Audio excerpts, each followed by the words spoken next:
Hello guys, andito po ako sa Giant Supermarket. Grabe ang ulan po. Sobrang buhos po ng ulan ngayon. Magandang araw po sa inyong lahat. Happy and blessed Wednesday po sa lahat. Yan. Ako yung mahilig sa bulaklak. Nandito na naman ako sa bulaklak. Yan po, tumingin po kayo, may mga manggang.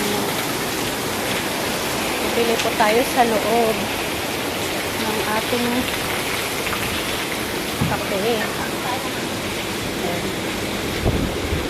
Tinapay po, bakit po? Ito po. Ikot tayo ng konti. Ayan, mga isda nila, prawns. Saka po ito, yung mga karni. May ikot po tayo sa palengke nila, yung chili sauce. Po ang mga pagkain dito.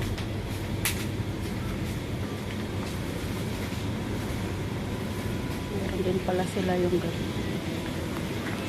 saging. Ito po kayo dito. May ampalaya. Yung kalabasa. Sarap po yung kalabasa po niyan, masarap. Gulay-gulay. Mahilig po ako sa gulay. Pili ho tayo ng kape.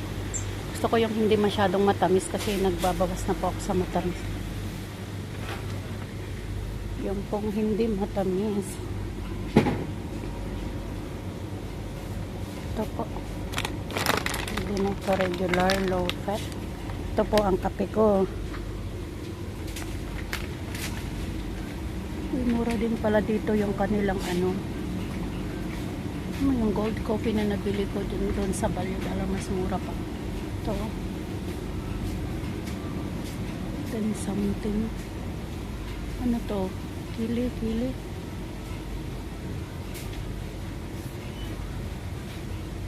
Ito ay coffee na yung dahil pong klase ng kape. Ito po pwede pong mag breakfast ng Quaker Oats. Breakfast ko po minsan ng Quaker Oats.